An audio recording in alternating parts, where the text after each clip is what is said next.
I sent out an email earlier just basically saying to everyone that if you can't access via Zoom, we are streaming live on YouTube. So hopefully everyone got that. So anyone that joins a little bit later can come in with us there that way. The only problem with joining via YouTube is that you can't see the chat, but if it gets busy, and we're expecting it to do so in terms of people sharing their own successes, I will send around the chat afterwards to everyone who registered to attend so that you can all see that. And those of you who are in Zoom, you will be able to get in touch with us via the chat. So what I would suggest, everyone is very familiar with this now, but just open up your chat box on the side. You should change your settings. Naturally, it goes to send a message to panelists. You want to change that to all panelists and attendees, so that everyone can see the stuff that you're putting in there, rather than just Catherine and I seeing it and coming back to you. As we go through the presentation that Catherine's put together this morning, we will have a couple of questions for you to get your input on things. I think Catherine will mention, I think we've got a couple of the people who have inputted into their successes on here. So you've got a chance to engage with them directly as well. And as you have questions coming up on any of the topics that we discuss, please do feel free to put them in the chat box. We will either address them then and there, or we'll come back at the end because we have left time for questions. We wanted to hold this webinar today. We've previously done it on kind of adapting and changing and coping with the challenges of COVID, to celebrate successes, to basically bolster positivity and optimism in the sector. I know that feels challenging to stay on top of feeling that kind of positivity. But we'll be going through some really great examples of fundraising successes where teams have adapted, and covering kind of, I guess, key points that they've put in place to help achieve those successes. So hopefully you will all leave this feeling very inspired. And I'm delighted to have Catherine back with me today from Catherine Miles Consulting. Prior to setting up her own consultancy business, Catherine worked as Director of Fundraising at Battersea, Breast Cancer Now and Anthony Nolan. Over the last couple of months, Catherine has been providing training and roundtables to fundraising leadership teams and fundraisers. And if you've joined us before or have worked with her, you know that she has some excellent insights to share, and always has a really great direct communication style, which is lovely. So you've got tangible things you'll be able to take away. At the end of this, I'll also loop Catherine into the wrap-up email so that you can reach out to her directly with any questions, or if your fundraising team needs support, please do get in touch with her. And I am Ashby Jenkins from Ashby Jenkins Recruitment. So we are normally a recruitment agency specialising in fundraising, digital and innovation roles across the UK. That's the entire UK, not just London. And this webinar series is one of the ways that we've been supporting the sector during COVID-19. There's obviously still a lot of changes coming our way, but in any way that Ashby Jenkins Recruitment can support, we will do so. We also have a selection of blogs online. We've recently launched our commitment to diversity, which if you're not aware of, please do check out our website. We've got a pop-up on there out explaining about that. And then on top of that stuff, we obviously do still recruit for fundraisers and innovation and digital roles. So if you've got any recruitment needs in your team, please don't hesitate to touch base or reach out. There you go, multiple ways of saying that. Catherine, did I miss anything there?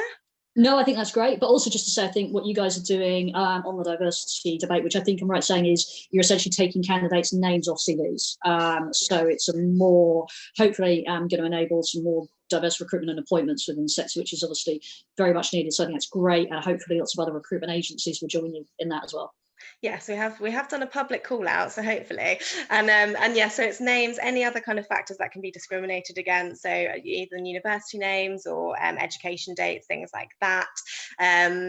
There's more details, and we released a blog about this as well. And then our next webinar, which is on the 16th of July, is actually about how to build inclusive cultures and workforces, and our ongoing commitment to this, rather than it just being tokenistic or kind of jumping on the bandwagon, is that we will continue to do that kind of events in that area to help support the sector diversify as much as possible. But yes, so I'll start sharing my screen now, everyone. And just so you know, we do have Gabby Field joining us at some point from Refuge. So we're going to talk about the Refuge Squat Challenge in particular.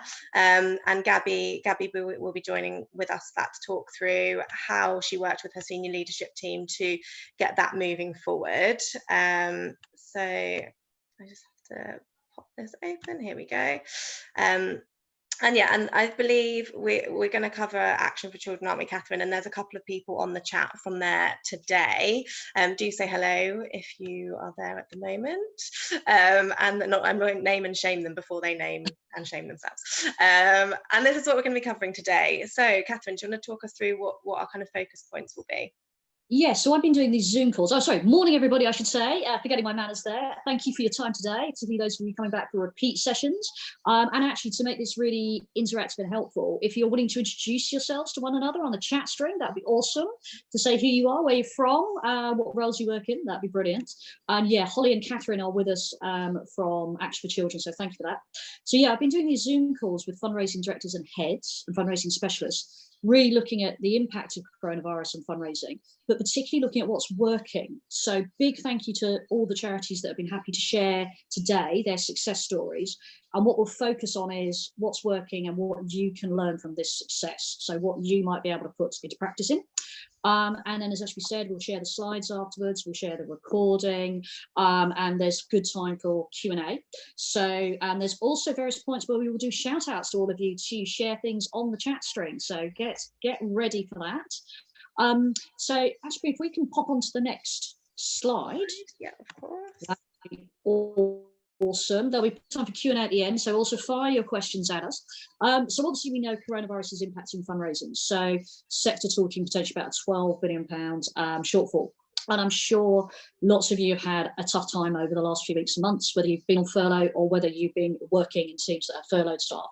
So we know this is not an easy time, and charities particularly dependent on fundraising like events and community, mass participation, retail, those really dependent on social interaction are finding it particularly tough.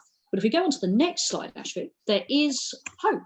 So we're seeing a fantastic response from our donors, and it's so important to hold on to always look at the data, look at what your donors are actually doing and what they're saying to you.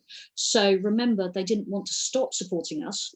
Coronavirus is getting in the way and is stopping them supporting us in the way they want to. So donors are keeping giving, and some of them are giving more. So this is CAF Omnium research, which we've got the link to there. Definitely worth you having a look at if you haven't seen it before. So 30% of donors reporting they're giving increased gifts, or that they're giving to additional causes. So that is fantastic, stepping up by our UK donor community. And many of them are importantly saying they intend to continue that support post-coronavirus. And I think actually this is partly what we're seeing about the fact that a lot of the donors are in those social class groupings where actually they've got a lot of increased disposable income right now because they can't go on holiday. We can't go out to restaurants until now, or it's going to be a go out into a restaurant with your bubble. So that's quite a restrictive experience. So they do have the money to give, and they're backing charities. Yeah, it is really interesting. It's so exciting the restaurants are opening soon as well, isn't it? There we go. We'll be back to if it can be done in a safe way. And so what we're also seeing is great responses, particularly on individual giving. So this is research from Woods Valdata. Again, the link there, definitely worth you reading this report. So what they're seeing is emergency appeals outperformed by over 40% compared to projections. Big increase in digital giving, and that's both digital fundraising and people spontaneously going onto websites to give. One of the examples we're going to share at the peak, we're seeing £50,000 to £20,000 a day coming through their online donations, which was fantastic. And regular giving attrition did go up a bit in February, March, but is now back to its usual levels, which of course hugely important to us as a sector with the huge focus on individual giving in the sector and regular gifts. And we've seen great response to do your own thing fundraising and virtual fundraising. And we've got a fantastic case study from Gabby coming up, which you're all going to really enjoy listening to. So donors definitely want to give, and it's about how do we adjust to that? How do we still enable ourselves to take advantage of these opportunities that are out there?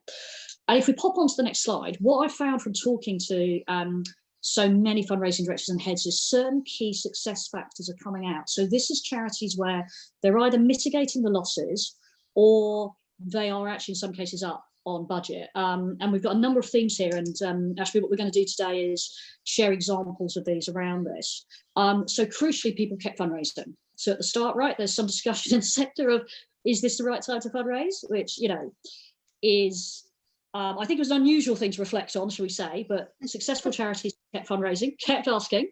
Yeah. And we saw, we, and in terms of, oh, sorry, Catherine, I was just going to say, in terms of that, because I know everyone kind of was really scared at the beginning and pulled off. You're right. There's a few charities. Even a legacy was a real contentious issue in terms of whether people should keep marketing. And the charities that did continue with that I've had conversations with have consistently said they've had a larger number of pledges than ever before. They're looking at stewarding those better. So although you don't see the impact of legacy immediately, 10 years, 5 years down the line, they'll see a big uplift through that. Yeah, absolutely, so critical and so vital to keep asking, and that's what the donors expect us to do. Crucially, successful charities made clear, quick, calm decisions, and this is probably one of the most important success factors here. Fundraisers being able to get sign-off on revised cases for support, fundraisers being able to still recruit key business critical staff, being able to get increased investment when things were working. That clarity and speed of decision making has been absolutely key, as we shall see.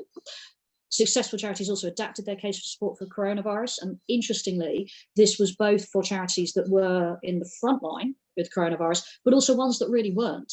And that ability to flex and tell your story to your donors is so key about what you're doing right now.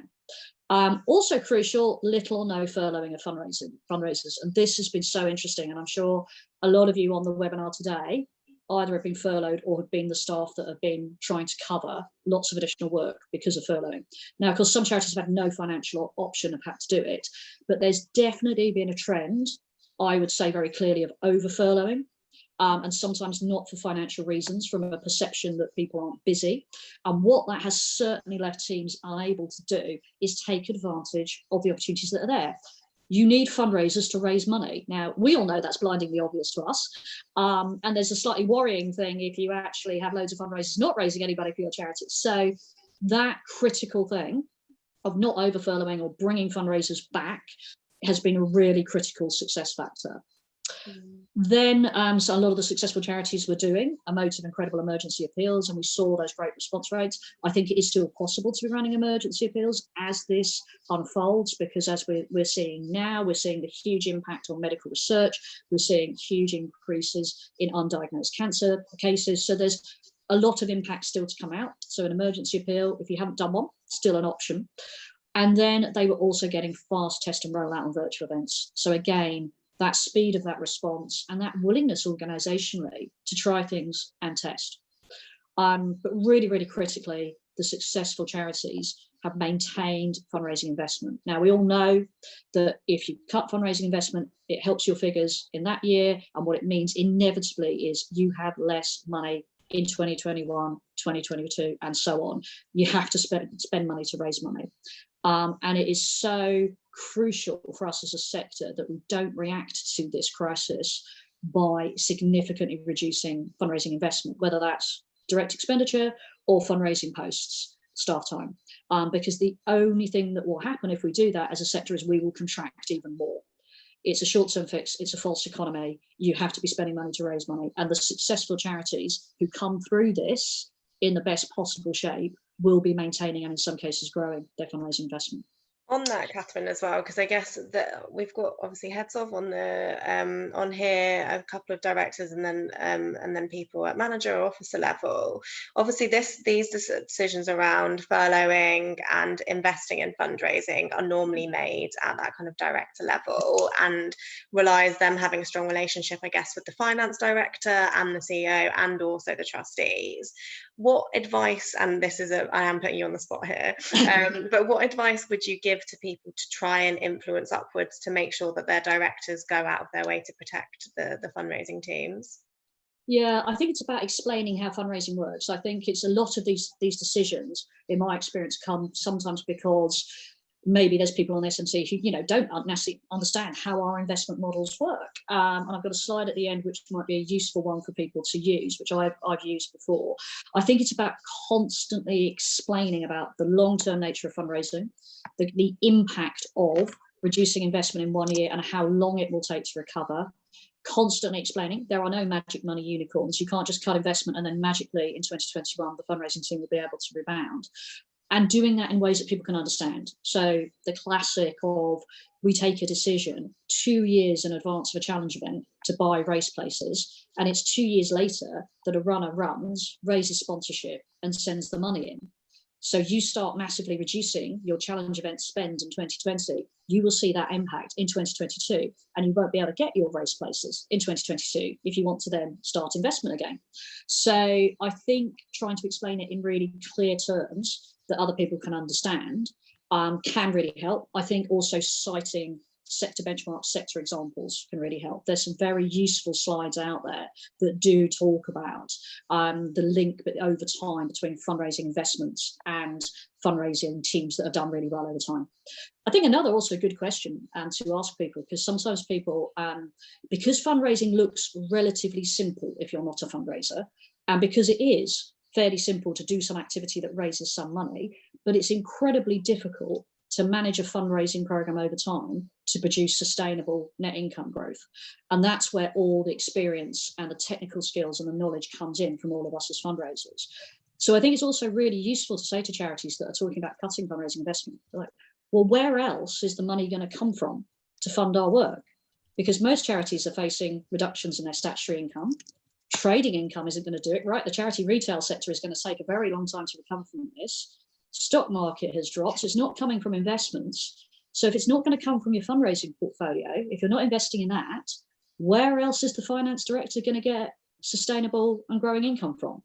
So I think sometimes saying to people, okay, this is what the charity needs in financial terms, where else can it come from? If you're not taking our advice as a fundraising team about what is necessary to sustain and grow income. It's always a pleasure anyway, isn't it, working with the finance team in general, I think, in any organisation. I have to say, I've been very fortunate in my career. What's been very interesting is the times when I've had a really, really good partnership and relationship with the finance director, we've together been able to deliver huge success for those charities. Yeah. And I think, and I think also for chief execs, the chief exec's nightmare scenario is fundraising director and finance director disagreeing, right? You've got your two money people saying the opposite things. So if you can build a good relationship and work really well together, it can be incredibly powerful. And finance directors can be unbelievably powerful advocates for fundraisers. So I would absolutely say invest in that relationship, try and build their knowledge and their understanding, and absolutely try and partner. And also understand what's the pressures on them, because it may well be they're having conversations with the finance committee and they're being given instructions that they have to carry out. And when you understand that context and that business model, you might be able to find a solution for them. So shall we ask people to fill in on the chat what's been working well in your fundraising during coronavirus? So this might be individual income streams, it might be campaigns or activities you've tried, it might be some joint working. So I see lots of people have been helpfully posting up some examples there, which is brilliant, Ashby. There's obviously been some great fundraising, highlighting real life stories from people that helped and directly telling the stories of your beneficiaries, of course. A lot of movements or mentions of moving into digital. I think that's been the great thing, whereas traditional fundraising teams have really, for like ages, I mean, someone's mentioned the last 3 years, Nikki, where people have just been dragging their feet on transferring to digital or looking at anything new. Now this has forced everyone to have to move into virtual and virtual ways of living, which is one of the great things about it, I suppose. And email communications as well. Someone said that's been working really well for them. Yeah, and the virtual fundraising events. And I think also the message of this is some charities have actually had fantastic results in particular areas or fantastic results overall. So it is possible. We're facing a big challenge as a sector, but also the only way the charity sector is going to come through this and get out of this and rebuild is through fundraising. We are absolutely key and pivotal. So all of you on this webinar today, you are the essential people who are going to help charities come through this and rebuild. And God knows our beneficiaries need us. So the only answer to this situation is fundraising, basically. Yeah. And I guess, and you've mentioned before in the ones we've done, and obviously on here as well, keep talking to supporters, building those genuine, authentic relationships, rather than seeing them as, cash cows or anything like that. It's caring about what's impacting their life as well. Absolutely. And I think always having those relationships, are exactly right. Always have that communication. And the other thing to remember is this is not a rerun of the situation we faced in 2015 after Olive Cook. This is not that donors wanted to stop giving. Coronavirus is stopping them holding their cake sales, running their marathons, meeting you face to face. So it's something external has disrupted the relationship, not that the donors have wanted to stop giving. And it's really important to hold on to that. Cool. Okay, and so moving on then into our first example. So Moorfields Eye Charity, Catherine, talk us through what they've been up to. Yes, and thank you to all the charities that have shared content. So yes, so they made really fast, clear decisions right at the start of lockdown, not to furlough and to run their first ever emergency appeal. And they took this decision in those crazy last couple of days as we all started to come out of our offices and work from home. So that meant the fundraising team had clarity and reassurance about their own roles. And everybody had something to focus on immediately in those first 2 weeks working from home. They did this first emergency appeal, worked really well and really collaboratively across the organisation. They flipped their case for support to reflect how the hospital was responding. Now, Moorfields is not a frontline coronavirus hospital. They obviously had some health colleagues who were redeploying back into other frontline medical roles, and they started to do some virtual consultations. But again, this is not a direct frontline coronavirus case for support. So they flexed it, ran their emergency appeal, which was really successful. They had a 20% response rate for email supporters. And this was the first time they'd ever done an email ask, ever, in the charity's history. So that was really good. And what that has led them to feel is exactly what you were talking about. Lots of confidence now in digital fundraising as a potential activity and income stream for them going forward. So it's really helped accelerate their plans about how they need to really adapt to digital and really try and enhance that income stream. But again, what was the critical thing here is that clarity and speed of decision making, and the fundraisers being backed to do the thing that they thought was going to work best.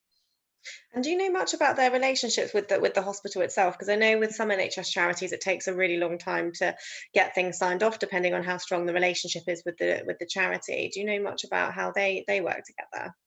Yeah, pretty well. I mean, I think they've got a lot of collaboration going on. They're also currently in the throes of quite a large capital appeal for a new build. So they had some good pre-existing relationships, but certainly what they said was it was marked how they were able to work really closely with colleagues in communications on the digital email emergency ask, and they were able to really foster some ways and speed of working that certainly was faster and more comprehensive than normal, and also was a really positive experience. So what they fed back was actually everybody really enjoyed focusing on this in the first 2 weeks when everything was so crazy in the world and so uncertain. It was fantastic to have a focus, and actually it really fostered some sense of confidence and enjoyment in those collaborative relationships. Yeah, it's just interesting as well that was their first ever email ask. I mean, that's it's been a mechanism for quite a while, but it's good that again, it's probably one of those situations where they wanted to do it for a while, and then this has just pushed them into being able to do that. So that's excellent. Absolutely, and that is not in our sector, right? And I'm sure people on the webinar today will know that they've been trying to bang the drum for more digital capacity and resource and expertise and testing for years, right? And this has suddenly accelerated it. So also a silver lining. And just in terms of the response rate from email supporters, so 20% is incredibly high versus the average for anyone on here that's not from an IG background. I don't necessarily want to put out what I think would be the average, because there are IG fundraisers on here from a background, but I would say it's normally somewhere between 6 and 9%, if I'm right. If I'm wrong, please embarrass me and do say it on the chat. That would be great. It'd be good to get a kind of an overview of what an average response rate would look like versus this. Yeah, absolutely. Let's crowdsource some benchmarking insight here. Come on, IG fundraisers. Come on, get the spreadsheets out now here. We love you dearly with your spreadsheets. So what's the typical ward response rate? Yeah, exactly. It's a good test to see how well I know the sector, doesn't it? And then people will be like, well, we won't use her for IG roles. So the Felix project as well is a really interesting one, because it's small as an organisation and relatively new, I feel, as well. In terms of their profile, they've grown a lot over the last year. But talk us through their kind of responses. Yeah, fantastic. So the Phoenix Project, for those not familiar, they recycle unwanted food, basically, to people in food poverty. So really interesting. Again, fast, clear decisions at the start of lockdown. They tested and evolved their case of support, and they kept doing that. And what they found is that actually messaging around hunger is working better than their standard messaging on food reuse. They scaled up activity which was working, and they had really fast backing from their board. And this has been very impressive from their board of trustees, including getting increased investment into areas which were performing well. But those board decisions were made incredibly fast. So this is within, a small number of weeks. As soon as something was working, that board was releasing more investment, which is fantastic. That means they've seen fantastic growth in digital fundraising, so particularly cash and regular giving. They've had a really successful corporate CRM with Ocado. So this was, you were able to make a donation if you're an Ocado shopper as you did your order to them. And you might have seen they've had a great media partnership with the Evening Standard. But the results are really quite striking. They've done a fantastic job. So their budget for 2020 was just under 2 million before coronavirus struck. They're at 7 million and it's still going this year. So obviously fantastic overall results. And their focus obviously now is how do they convert these supporters to long-term support? So they'll be testing, converting cash donors to regular giving. They've got a lot of corporate partners, obviously, that have got to come involved with them. How do they really transition this to really, really long-term support? But it's fantastic. And I think if any of you have come across Andy Holland, who's the fundraising director there, he's really impressive. He's done a brilliant job there with his team. As you said, they've been working their socks off like everybody else. It's been intense and busy. But I think, again, it's this speed, clarity of decision making, backing your fundraising team from the board. So we must do a fantastic shout out here to those Phoenix Project trustees. They've done exactly the right thing and they've been rewarded for it. And again, it's that sense of a fundraising team spotting the opportunities and going for it and getting the rewards. Yeah, and I think obviously I know that the Phoenix Project is obviously on the front line of people being impacted directly through coronavirus. So for those of you whose organisations perhaps weren't kind of offered that opportunity, one of the interesting things, I guess, moving forward is as we move out of the threat of the actual virus and the immediate impact, actually anyone that's working with young people or young people's employability or stuff like that, you'll start coming into a time where you can really make the most of the kind of changing market. So although your NHS charities and perhaps your food poverty charities have been able to really jump on this and have a clear link to this, it doesn't mean that your time isn't coming. It's just kind of, I guess, keeping up to date with the market. Just anecdotally as well, Magic Breakfast is another organisation that works with disadvantaged children who can't get access to healthy breakfast. They also adapted really, really quickly. So their fundraising is up what they were expecting. And also they had a partnership with Amazon beforehand, but they transferred it into Amazon directly delivering breakfast to young people's doors, which was another really nice way of working creatively. And good to see Amazon doing something good in the world as well. And also as well, I think it's that thing of there's been plenty of other charities that have been on the front line of coronavirus that haven't been able to take advantage of the opportunities. And again, I think it's that speed of response. It's about investment. It's about, let's face it, a little bit of bravery and willingness to get in there. So yeah, I think very impressive example amongst lots of other great fundraising that's been going on. Great. And then, so we've got people from Action for Children with us today. So you'll have to be very factually accurate and or heckling will commence. Yes, indeed. We've got Holly and Catherine, who I'm sure there's lots of great conversations on the chat. There's also Alicia on here as well. She's also from the corporate team. So they've all come. Absolutely fantastic. And also Women for Women International, I'm a trustee with the virtual card boot sale. Lots more info we can share on that. So Ashby, also I think we'll download the chat string and share, won't we? So as we're crowdsourcing examples, there's some brilliant ones on here. We can share them around to everybody. So yes, Action for Children and Advent International Global Relief Fund. So this is a really interesting one. They've secured a partnership of over £500,000, which is a fantastic result. This is a new prospect to them. This is not a pre-existing partner. New prospect that came about as a result of the coronavirus crisis. They flexed their case for support to reflect how Action for Children has been changing its services to be able to deliver digitally for the children that it works with. Build a great relationship with that prospect. And then they did a joint pitch, which was joint between the corporate team and the philanthropy team. So great team working there. And that £500,000 value is a combination of a grant, but also some employee gifts from Advert International as well. So I think it's really interesting where often right now on the calls that I've been having with senior philanthropy fundraisers, with corporate fundraisers, of course, understandably, everyone is going, new business is a challenge, which makes complete sense, right? However, it shows actually it is still possible right now to develop a totally new relationship with a new prospect, bring a new donor on board and bring it on board at scale. And again, I've spoken to some very senior philanthropy fundraisers who have secured new 7-figure gift streams time, and they've done this all virtually. They've done it all through video calls. So it's definitely a challenging time to bring on board new donors, but it is possible and the opportunities are out there. So I think this is a great example from Action Children, and it's a brilliant result. And that internal working is great. And of course, also they're now focusing on delivering great stewardship. So well done, Holly and Catherine. And if you've got questions for Holly and Catherine about how they did that more detail, do post away on the chat string. This is brilliant. We can drag them into it. But yeah, very impressive example there. Yeah, and Catherine, if you want afterwards, we can catch up, and I can always direct people to you if you've got time to share. I know that you're probably very busy doing other things, but probably setting up more great partnerships, but just in case. Perfect. Okay, and should we go on to the next one? We should have Gabby joining us at any point if technology holds up, and of course I will blame myself completely if she doesn't arrive at some point, and I'll just talk through what we discussed on the phone. But Catherine, give us an overview of what Refuge has been doing. Yeah, okay, so really impressive example. So Refuge adapted their case for support very early on. Of course, tragically, they're seeing a huge increase in demand for their helpline and their support of the massive increase in domestic violence cases during lockdown. And, we mustn't forget the UK's death rate, particularly of women as victims of domestic violence, is truly horrendous in the UK, the number of women that are killed every year. And they kept fundraising.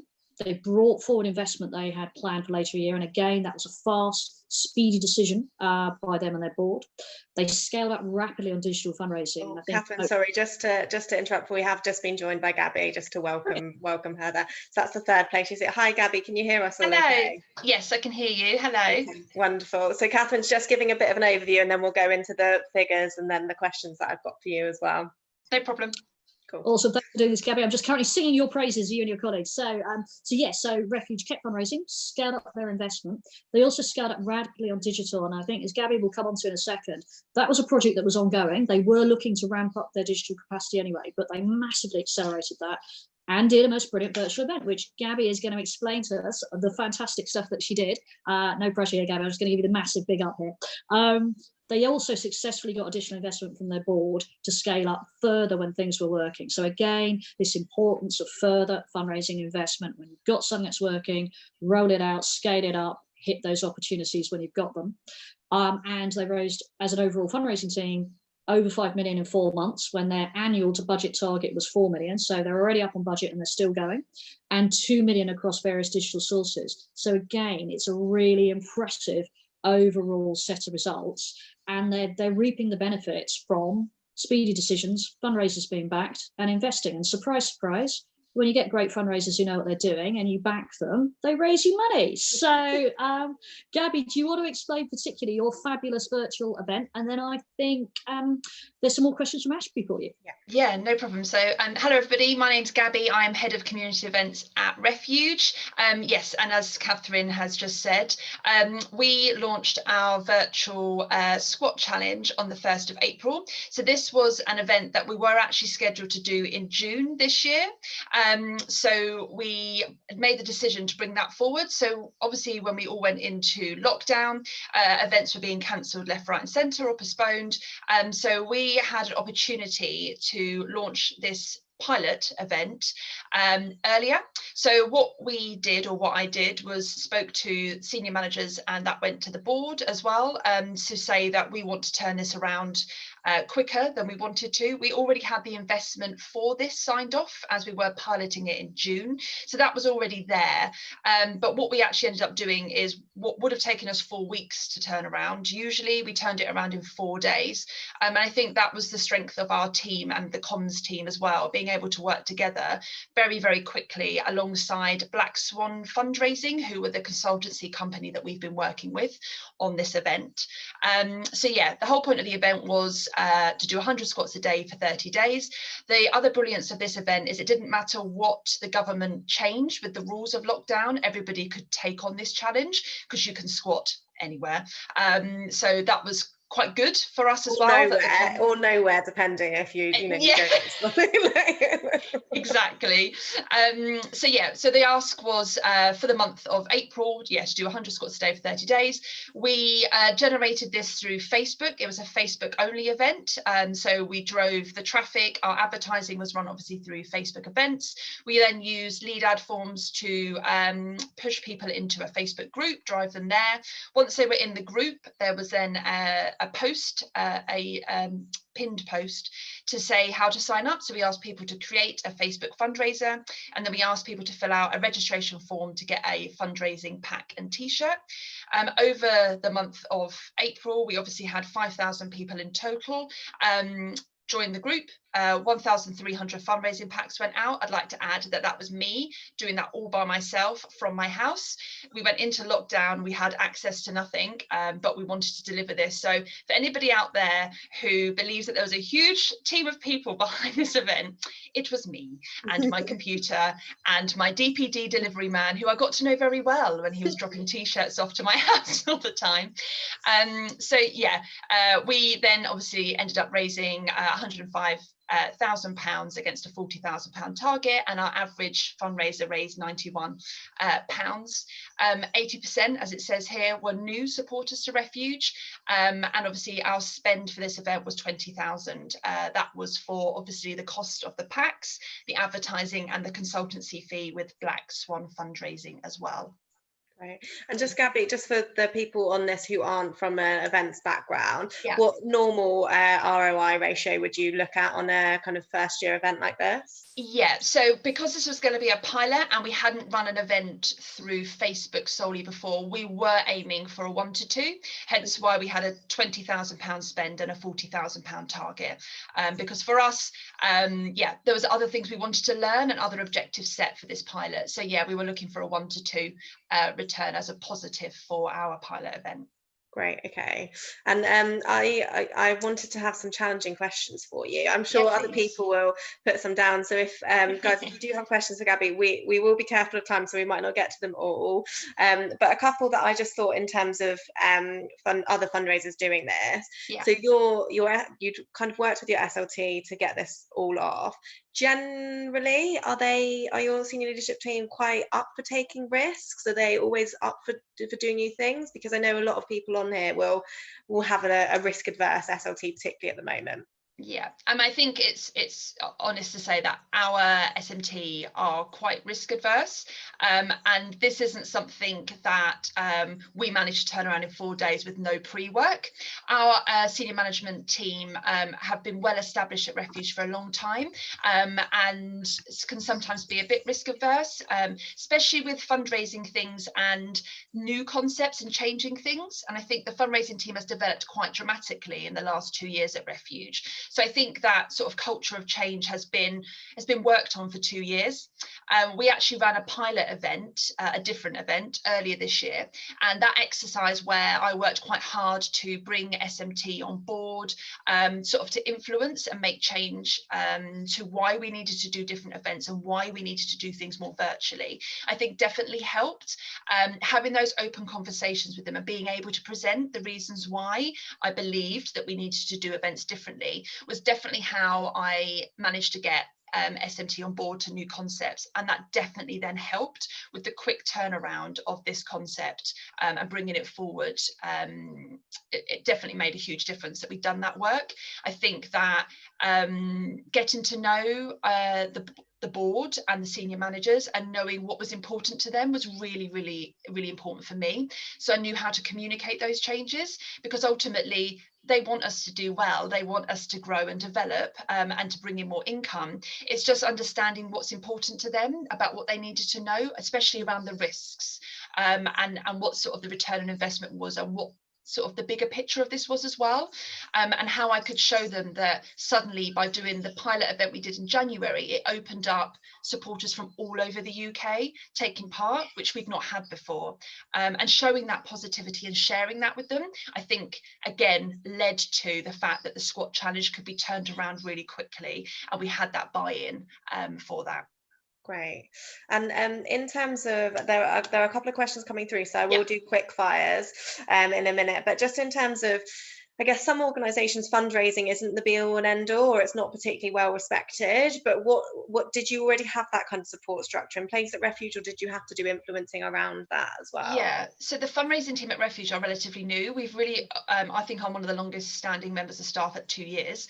And there was a huge change at Refuge about 2 years ago, where investment into the fundraising team was sort of signed off by our board. And I think internally there was a real passion to really bring fundraising to the forefront of what we were doing, because it hadn't necessarily been the case.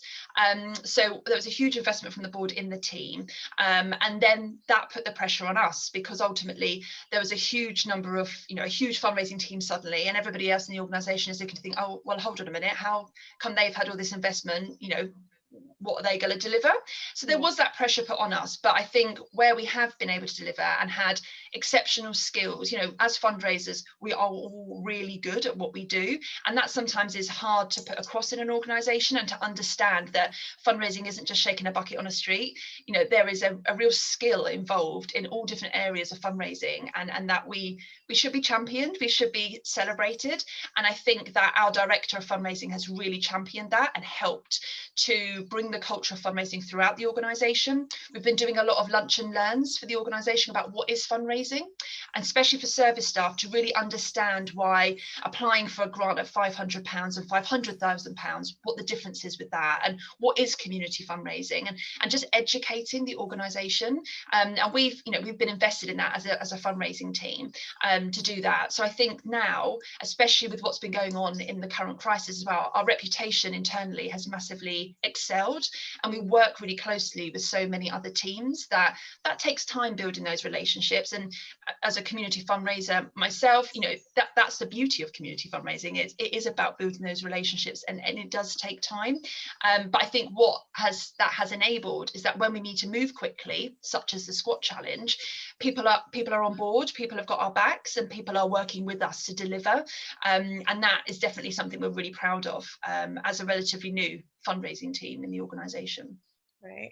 And definitely when I was speaking to you on the phone previously, and then here, the thing that comes across is that long-term planning. You have to start working on those relationships and influencing across at your finance director, as we'd already touched on, and different areas to build that rapport, so that then you can go out with things.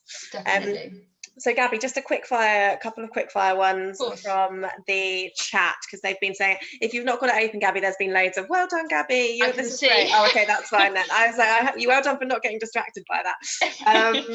So in terms of number one, what was the investment that you put into the Facebook advertising?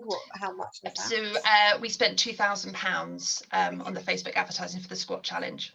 Perfect. Do you think you could have done it with a shorter period of time and had the same results? So maybe over 15 days rather than 30? Yeah, so I think one of the things where what we wanted to do originally was obviously to have that lead time to be able to send out the packs, get everybody ready for the challenge. Whereas what we were doing was still sending packs out and people had started. So the challenge actually went over into May quite a bit. So I think actually you could reduce it down if you had that lead time to get all the packs out and things. So everyone knew, for example, our next challenge, we're launching on Monday, and it's to start on the 1st of August. So we've got a nice 4 weeks now to run our marketing, to get all the packs out and everybody ready to start the challenge on the 1st of August, so that they're doing it within that month. But I think naturally we saw people still signing up on the last day of April to do it for a month. I think that's naturally what was happening in the group and the community that it built, that people really wanted to still take part. There was just no t-shirts and fundraising packs left, but people were still driven to do the fundraising anyway. Great. Okay. And in terms of the stewardship plan for those people that took part, what journey are you kind of putting on in terms of key touch points? Yeah, so it was all in the group. Every day I was in that group posting. There was videos of me doing videos of sending the packs out. That's really how I communicated with everybody. It was me and that group of 5,000 people. We did build welcome emails that were triggered through the lead ad form as well. So there was some emails going out to supporters, but ultimately the main communication stewardship happened within that group. Then what we did at the end was we did a post-event survey to capture feedback, and that's where we got consent. That's where we did our opt-in asks if people wanted to hear further from Refuge. We did it at that point. So ultimately the main objective was to raise money, not to get necessarily a high amount of opt-ins for further communication. We were at a point where we needed to raise money from an event because of what was happening around us with events being cancelled. So that's why for us, our most important objectives of the event was to raise the money more so than the sort of data capture. Okay, great. And a slightly more complex one in terms of obviously violence against women in lockdown was something that was regularly talked about. Yeah. How influential was Refuge's campaigning team in getting that message to the forefront? First question, sorry, and then a question time style question. Second point of that is how much of the fundraising success do you think was due to the raised profile of domestic violence during lockdown? So obviously the media picked up on everything that was happening within domestic abuse, and especially the figures that were coming out from Refuge about the increase of calls to the National Domestic Abuse Helpline. And I think ultimately that did massively impact positively us getting fundraising off the back of that. A lot of people who set up their own fundraisers. So we saw a 900% increase in our income in just giving alone from community fundraising in that period of time, in that first 8 weeks of lockdown. And I think a lot of those fundraisers were triggered to do fundraising because of what they read. I think as well, the reality of we were all being locked in to be safe from corona, when actually the reality was being locked in domestic abuse was the most unsafe place to be. And I think people's understanding around domestic abuse suddenly and the prevalence of it, I think the media really picked up on that and really helped to share that message. And I feel like it was really our moment, rightly or wrongly. And domestic abuse figures haven't really changed for many years. This isn't new to us as an organisation, but the awareness that the general public were having around it definitely had a very positive impact on our fundraising. I think that potentially what it's done, we have seen a drop in our income in the last couple of weeks, but not down to what we were at. So we are still much higher, especially with our regular giving and our one-off donations online is at a much higher rate still than it ever was. So we feel as an organisation, this was potentially the step up that we needed to potentially grow now at a much higher rate than we originally were going to, and obviously we've had to review our 3-year strategy and our budgets and things in line with all of that, as many organisations are doing, to look at that. But yeah, I think the media and our campaigns and comms team, we've congratulated them hugely, because without that and side of things, I think our fundraising, I think we would have seen an increase anyway, but yeah, the dramaticness that we had in a positive way was definitely off the back of the coverage we got.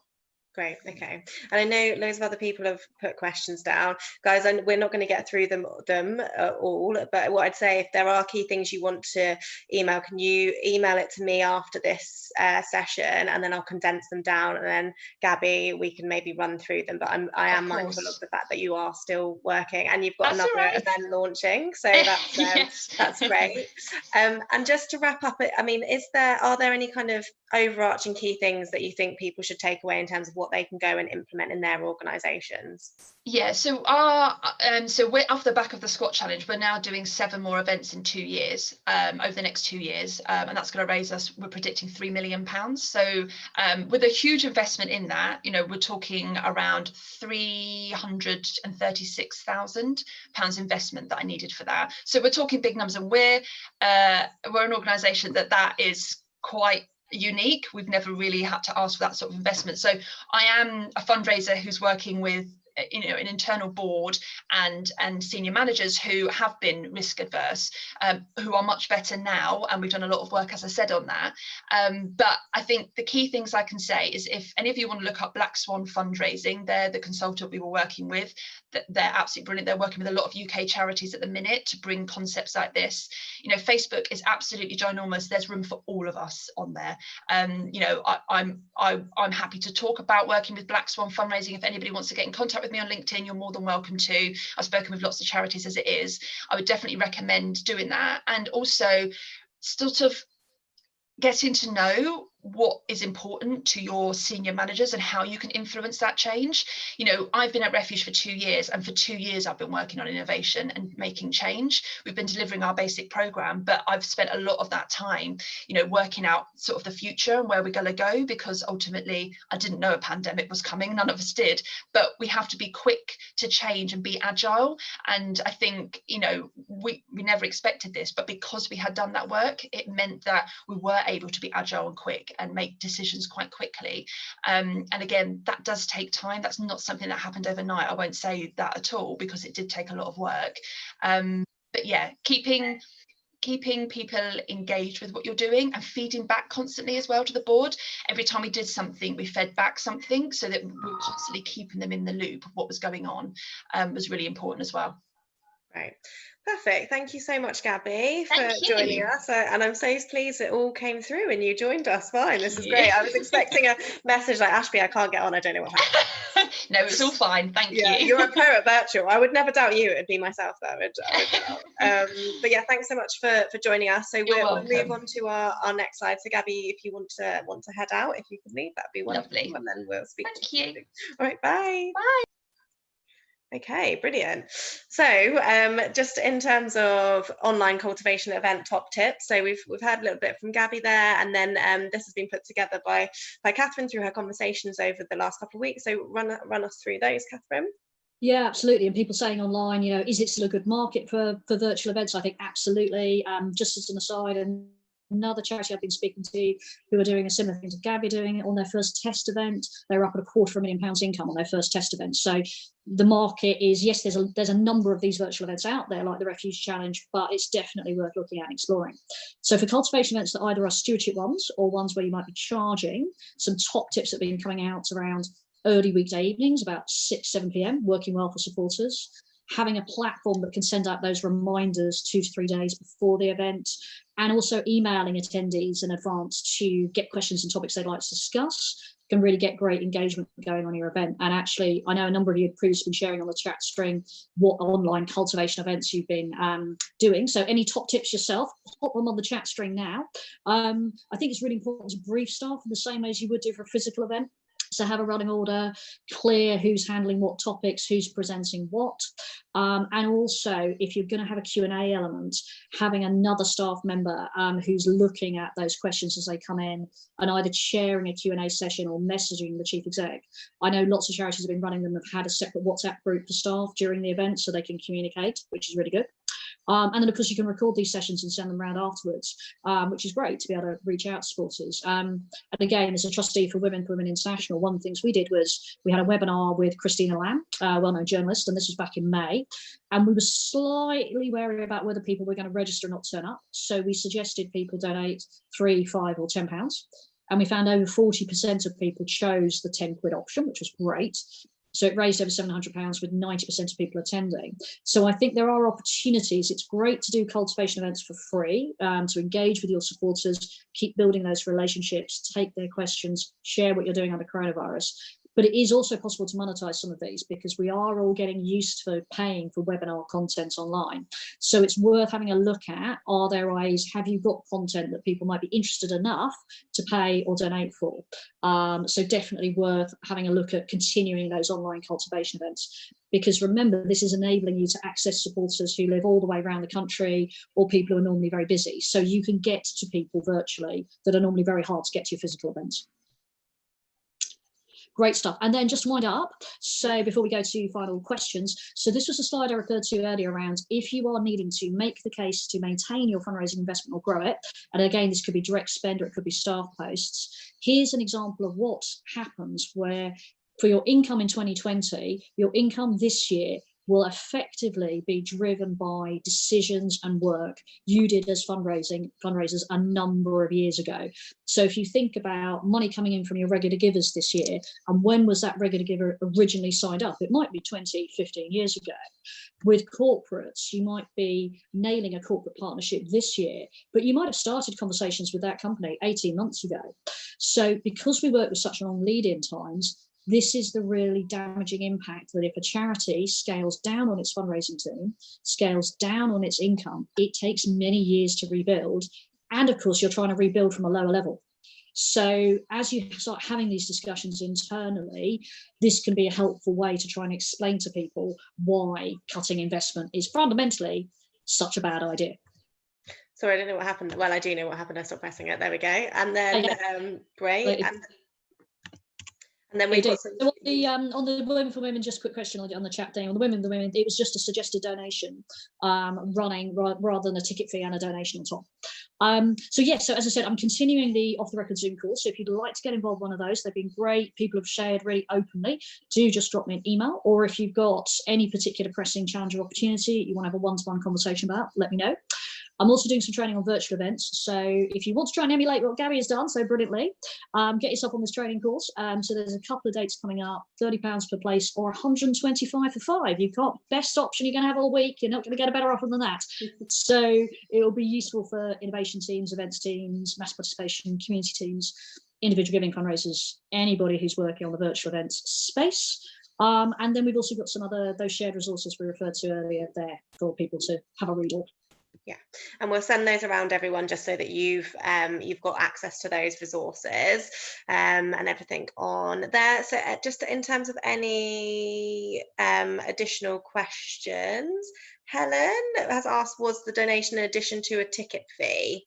So did you do that through Eventbrite? No.